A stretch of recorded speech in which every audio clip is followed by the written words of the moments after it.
Hello everyone and welcome to the 7th part of our Witchwood impressions. This is going to be our final part. The reveal stream is tomorrow, and then we're going to start on the full card reviews, like each class with the whole class, and all the deck lists, or some like proposed deck lists for the class.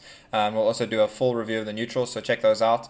Those will be split, each video will be a class, and then there'll be one for the neutrals. So we're going to try and get through them really fast. It's just going to be hectic recording them on up until the release on the 12th of April, which is another confirmed thing. So those will be in a new playlist as well, so make sure you check those out. But we have 7 cards for now that we can talk about before then, and let's get started. First up, Pandemonia, we have Druid of the Scythe. So Druid of the Scythe is a 3 mana 2/4 common druid minion, a 3 mana 2/2 common druid minion that reads choose one, transform into a 4/2 with rush or a 2/4 with taunt. So we can have a look at exactly what these two minions look like. Basically, 3 mana 4/2 rush, 3 mana 2/4 taunt. Thoughts? They both seem like relatively decently costed. I mean, at the end of the day, 3 mana 4/2 rush, it's not likely to ever, kill something and stay alive. So it's basically 3 mana deal 4 damage to a minion in a way. So it's like a shadow bolt. Yeah. The 3 mana 2/4 taunt, it's reasonably statted. I mean, it's not super exciting, but I think it's not a bad 3 drop. It helps Druid to store a bit of against aggro. Yeah. The one place I think this card could be really powerful is in Spiteful Druid. It's been a bit of a fringe Druid deck at the moment, but going forward, I think the Spiteful decks are going to be pretty powerful. The 10 drops generally are getting a little bit better with a lot of the old guards rotating out. So we could definitely see that deck, which usually uses Ultimate Infestation as its big 10 drop. And in that deck, just having a minion that's 3 mana deal 4 damage can be very powerful. And then a lot of the time, as a 3 mana 2/4, when you're ahead on the board, it can help you protect your board. We've seen that with cards like Tar Creeper. And in this case, it's sometimes kind of a little bit better than Tar Creeper. So I actually think Druid of the Scythe is pretty good and could be quite important for that deck, which at the moment is really just got like Tar Creeper and Greedy Spite as its 3 drops. Yeah. I mean, what's great about this, and I mean, the first card that came to mind is this is obviously very similar to, for those of you who remember, Druid of the Flame. Yeah. Except the problem was Druid of the Flame was 3 mana for a 2/2 that either transformed into a 5/2 or a 2/5. Yeah. And both of those were vanilla. Yeah. So this has the addition, so it loses a stat point, but having Rush and having Taunt are, I think, massive improvements. Yeah, they're definitely worth more than just, 1 health or 1 attack, I think. Yeah. Especially Rush. If this was like a 3 mana 5/2 is not that useful most of the time. As we see in our favorite card, Magma Rager, which is quite close, is a 3 mana 5/1. But when it actually has... but I'm using Magma Rager because of context. Ice Rager is inferior to Magma Rager, clearly. But let's not get started on that. We have, so Druid of the Scythe, with the Rush, it means, as we said, it's actually just kind of like a spell and a minion, which makes it particularly useful for these Spiteful decks. So, Druid of the Scythe seems pretty good to me. And I definitely think it's one of the better Druid cards, and what hasn't looked like the best pool for Druid so far. Yeah, definitely. Yeah. So if we take a look at the next card, we've got a mage minion here. This is Arcane Key Smith. Arcane Key Smith is a 4 mana 2/2 epic minion with Battle Cry. Discover a secret, put it onto the battlefield. So, a little reminiscent of almost like Hydrologist, discovering the secret, but then in this case, you're actually getting to play it for free. I mean, the for free part is debatable. You're paying 2 extra mana for a 2/2, basically, compared to something like Hydrologist. But you're getting a 3 mana secret and putting that into the battlefield. So, I mean, overall, it's kind of like 5 mana worth of value for 2/2. Yeah, the advantage also, and for me, what sets this really apart from cards like Bad Scientist and Hydrologist you can discover, but is the fact that you get this, you don't have to run this card in your deck. That's what also Hydrologist, like a lot of people didn't appreciate to begin with. They were like, all the Paladin Seekers are terrible. But the fact that it was a free card, people forget the power of drawing a card that isn't in your deck means you don't have to run it. Yeah. Paladin secrets are indeed terrible to put in your deck, but sometimes when you can get them, they're not so bad. And I mean, that's kind of the true for a lot of the mage secrets as well. Stuff like Spellbender can sometimes feel a bit bad putting in your deck, but when you actually can get it from something like this, it can be useful to protect your board. And I think once again, this is a card that could be useful in Spiteful decks. We've mentioned, you don't have to run any of the secrets, and you can still get some usage out of them. And it can set you up to make things awkward going into. If you discover something like explosive runes, it can make it more difficult for your opponent to generate a board, and then you can have a more powerful turn going into your Spiteful Summoner turn. The only real question I think for this card you got to ask yourself is, playing a 4-mana 2/2, is that not too low tempo and too slow? Mm-hmm. That's kind of the. I mean, on 4 mana, you never really want to just be playing a 2/2. So yeah, against aggressive decks, you might struggle. I mean, discovering something like Ice Barrier might still be okay, right? Gaining a bit of health. Yeah, I think for something like Ice Barrier, it's kind of low tempo. I think most of the time with Arcane Key Smith, you want to discover stuff that can actually affect the board, and that's kind of where the Paladin secrets maybe not. The Mage secrets are maybe not always the strongest. It's really just Mirror Entity explosive runes that can kind of affect the board. Is Polymorph rotating out? I think so. Potion of Polymorph is Karazhan. Karazhan. I don't know, but it's definitely rotating. I think it was Mean Streets, because that's where most of the potion cards come from.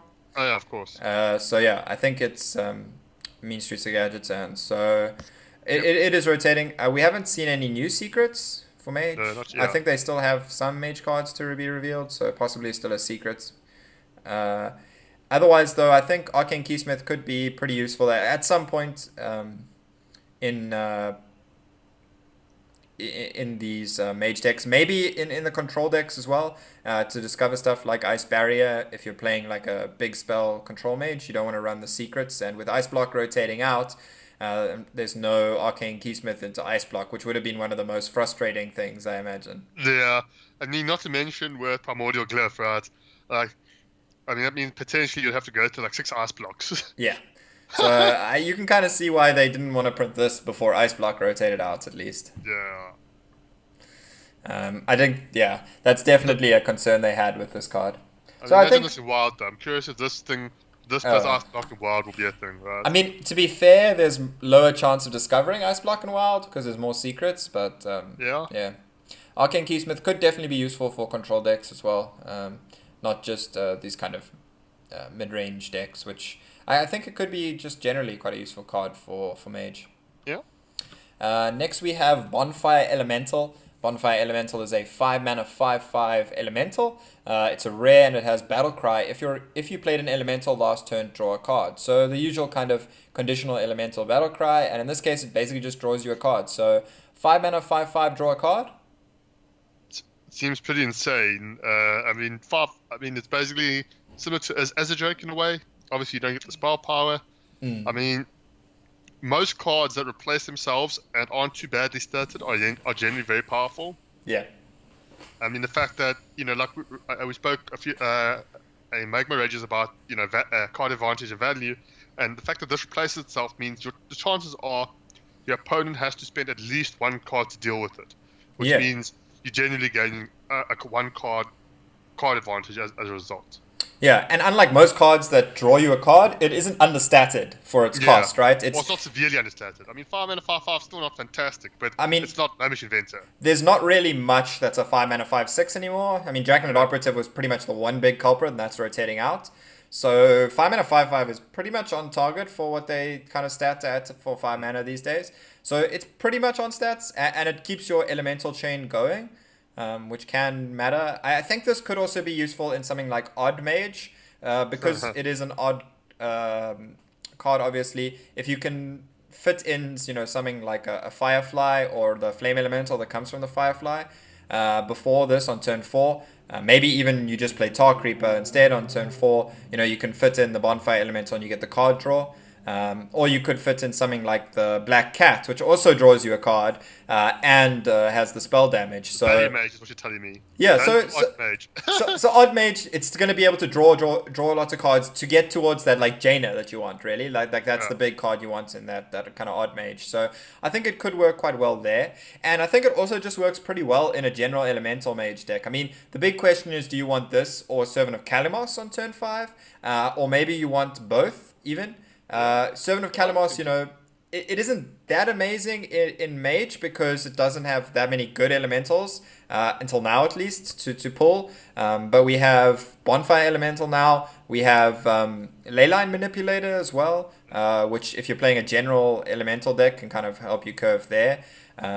And it also just is going to help you draw. Bonfire Elemental is going to help you draw closer to your Frosted Jaina, which the Servant of Kalimos isn't going to. So they kind of contested each other a little bit. Obviously, Bonfire Elemental much better statted there, so that's definitely a point in its favor as well. Yeah, this also, as I think you kind of talked a bit about the fact that for the 4-drop elementals, it's mainly your Leyline Manipulator and your Steam Surger. Those are the 2 elementals that you probably want to be trying to chain into this if you're trying to get this on curves. Yeah. I mean, Steam Surge is obviously very powerful, I think. If you get the Flame Geyser. Yeah.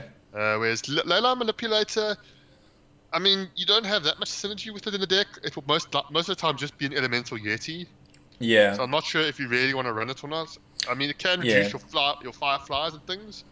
Your Flame Elementals. Yeah, I think Steam Surger can be quite useful, because if you're running this in also, like, let's say an Elemental Spiteful deck, then you can run this Bonfire Elemental that's going to draw you a card, something you don't often get on well-statted minions. So, it's kind of like a spell type effect, drawing a card usually. And then if you're running Steam Surger, you actually get a spell, which is some kind of damage initiative that you can use. So, those kind of work well in that possible Spiteful deck. And there's not really any elementals in Mage that you want to play on turn 6. Certainly none that are really conditional. It only becomes, turn 7 again with Blaze Caller, where you would actually want to be kind of curving into the elemental. And you can kind of sometimes delay that a bit if you have such a power turn like Spiteful Summon on 6. So, we could definitely see some kind of variant of Elemental Mage, whether it's going to opt to include spells and not go for the Spiteful Priests, the Spiteful Summoner kind of game plan, or whether it goes big spells and Spiteful Summoner for the massive power.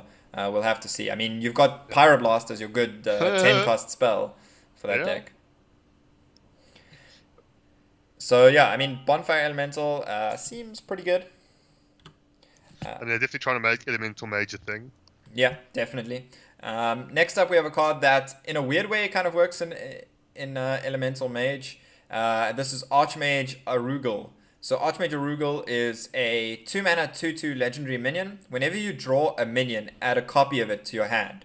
So the reason I say this kind of works in Elemental Mage is because it's a deck that is mostly full of minions. So Archmage Arugula is most likely going to activate every time you draw a card. And let's say on turn 7 you play Archmage Arugula and Bonfire Elemental, you can actually draw a card immediately as well to get that value. Obviously, though, Archmage Arugula, best synergizes when you can draw multiple cards that turn. So if you're playing something like Arcane Intellect, where you have to kind of figure out how you're balancing the deck. Or even the new book we talked about. Yeah, or if you're playing Book of Specters, one of the new cards which draws 3 cards and discards any spells drawn. So, if your deck is very minion heavy, something like a Elemental Mage, then your Book of Specters is possibly going to get you up to 6 cards, which is absolutely nuts. So just obviously important note is that this card, even though it costs 2, it's basically you almost never really want to play it on turn 2. Yeah. Unless you're really desperate to try fight for the board. You're also trying to save this for combo, like a combo potential later. Yeah, I mean, if you're kind of a slow value deck, or a deck that has a lot of value and you're playing against an aggro deck, you can just play it on 2 sometimes to contest the board. Obviously, you're not anywhere getting near the best value out of it. If it survives, though, you should at least get 2 minions if your deck is quite minion heavy.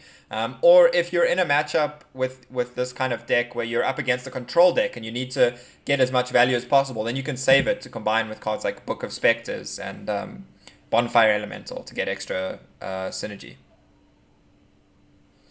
So it looks like we've briefly lost Pandemonia here. But it doesn't really matter. Archmage Arugula, it seems pretty good. The Book of Specters is obviously some specific synergy they're trying to go for with it here. So that is definitely something we will keep an eye on.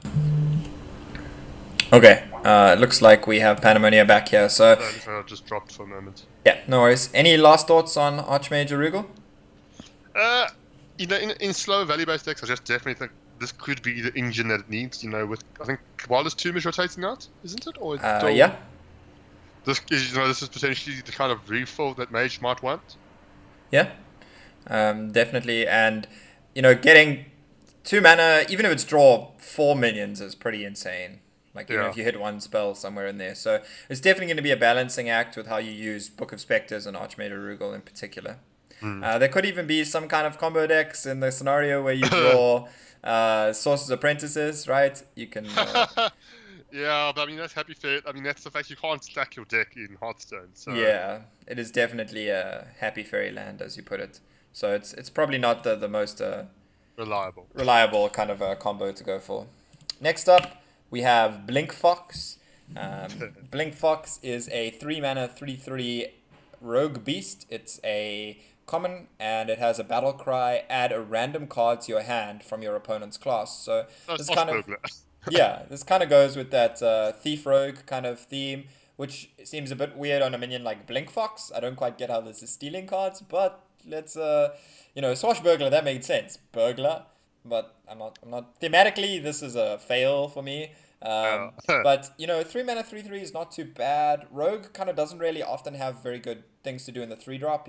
It's just like SI7 agent, and then you want to combo it with something anyway. So it doesn't often get played on 3. So Blink Fox might see some play for that reason. It gives you a bit of value, giving you an extra card in your hand. Obviously, not something you can control, but we've seen Swashbuckler be okay.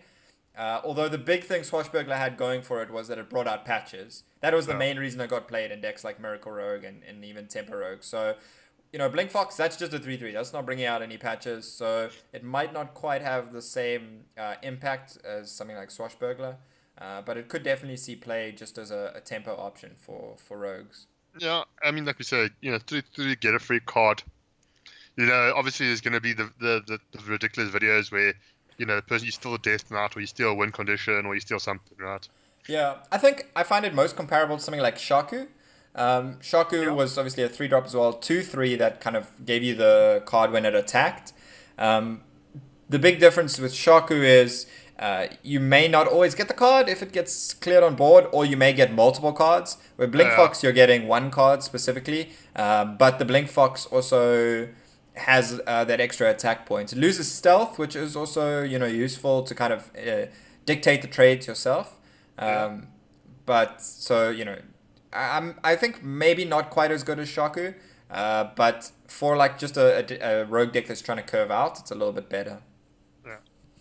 And next we have the card that all these kind of burglary cards are leading towards, and that's Test Greymane. Test Greymane is our second rogue legendary minion for the set. It's an 8 mana 6/6.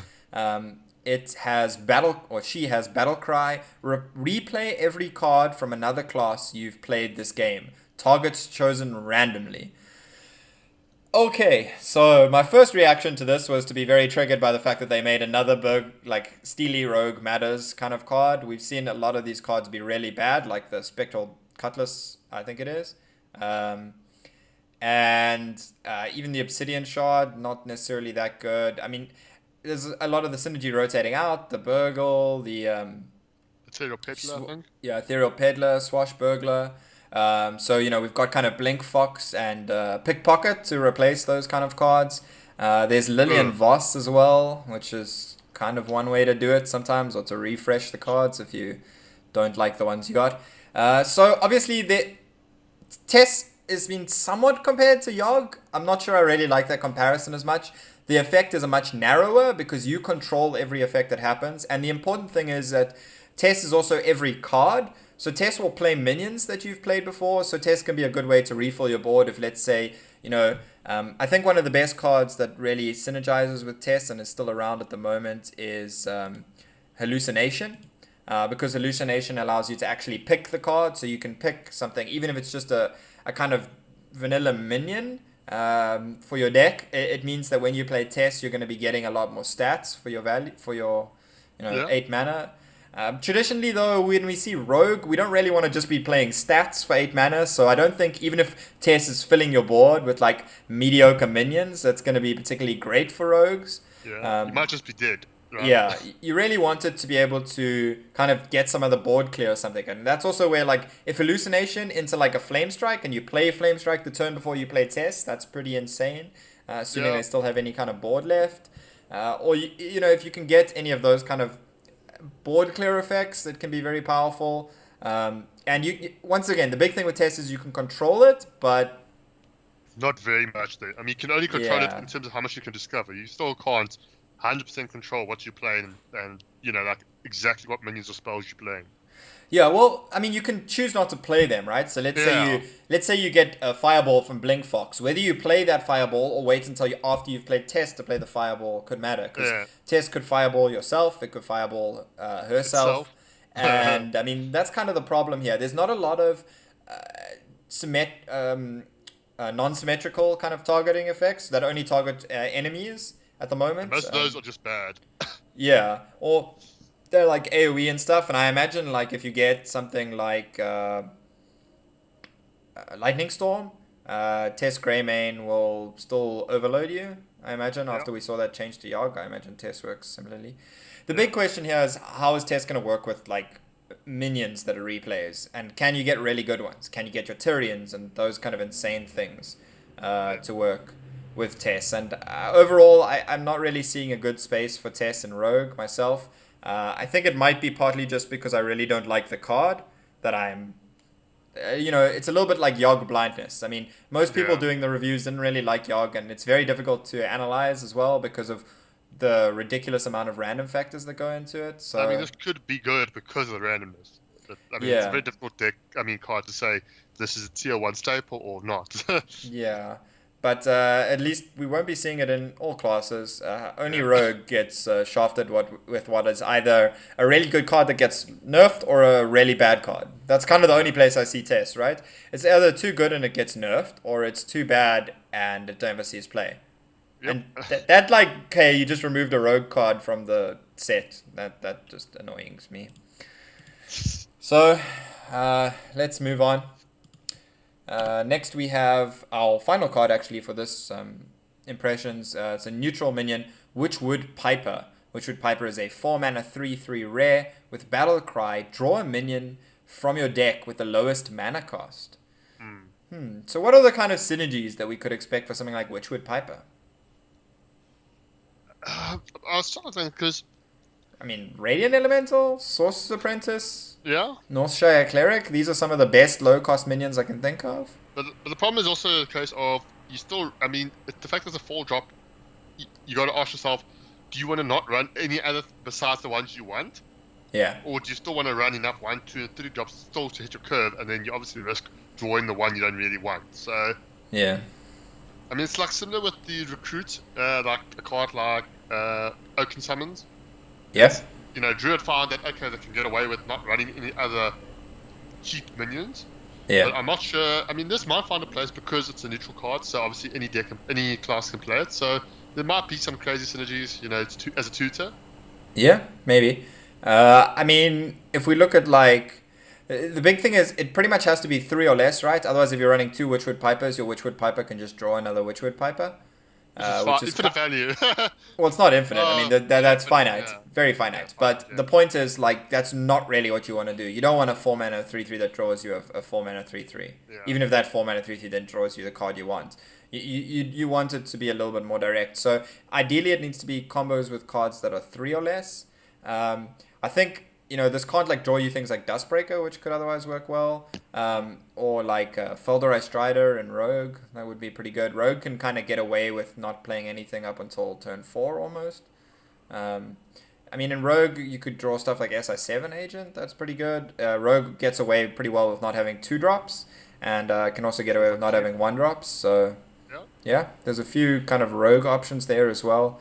So, I mean, format 3 to draw a card seems like it might be okay, but I mean, the fact that it's obviously a very, sort of a very narrow card draw, and the stats are a bit underwhelming. This isn't as good as, I think, like, for example, the Bonfire Elemental. I mean, a format 3/3 is obviously not amazing. Yeah. So it's obviously understated, more so than like Bonfire Elemental. Yeah. Well, I mean, so your average stats on 4 is like 4/5 or 5/4. So this is understated by 3 stat points overall, right? Yeah. And that kind of means that it's in a pretty awkward spot because 4 is kind of an important turn at least. Like I don't see you playing Witchwood Piper on turn 4 very often because you don't want the board to kind of get away with from you too easily. And there's a lot of effects out there that kind of deal 3 damage, a decent amount of weapons, although cards like Rallying Blade are going away. So maybe Witchwood Piper helps there, but there's like Dustbreaker and these kind of things. So I'm not sure I don't know. know. Format 3/3 that draws a card is going to be good enough. Yeah, especially considering the card it draws, it's not equivalent to draw a card, as you say. It's narrow draw, which can sometimes be better, but in this case can also be worse because the most mana it can ever really draw you is 4. Yeah. So, yeah, it's definitely going to be a difficult card and to kind of analyze, and definitely something that needs to find a very specific deck. I mean, in something like a big deck, you could draw a big card on the second Witchwood Piper, or if you only run 1, you're guaranteed to draw a big minion. Yeah, it's not Barnes, but... I mean, what if you had Archmage Arugula and Witchwood Piper and just big minions? I mean, Mage can get away with running spells. Okay, so. problem is you have to obviously draw the Arugula before you play this, right? Otherwise you just draw the Arugula. Yes. So either you have 2 Witchwood Pipers or you have 1 Witchwood Piper. And then you have to, I don't know. Because if you had 2 Witchwood Pipers and Arugula, and you played Arugula and then played Witchwood Piper, or at least you can play them in the same turn, and then you get 2 Witchwood Pipers, those 2 Witchwood Pipers will also only draw big minions. Yeah. But anyway, I can't really see that being a deck. That's just a kind of a fringe synergy. So overall, I'm not too impressed by Witchwood Piper, but it's definitely something that could find a home in something. But that's all we have for this impressions video. Make sure you follow and subscribe on YouTube, and you can follow us on Twitter at PandemoniaZA and at @dib_gaming. And you can find out more about when all the videos go live, and also you can catch when when I mostly stream. Pandemonia hasn't streamed in ages, feels bad, man. But he's often on my stream as well. So yeah, you can catch us there, and we'll be back in... Well, make sure you check out the YouTube channel over the coming days when we're going to be able to dump all these reviews once we get the full set of cards revealed to us. So for now, cheerio. Cheers.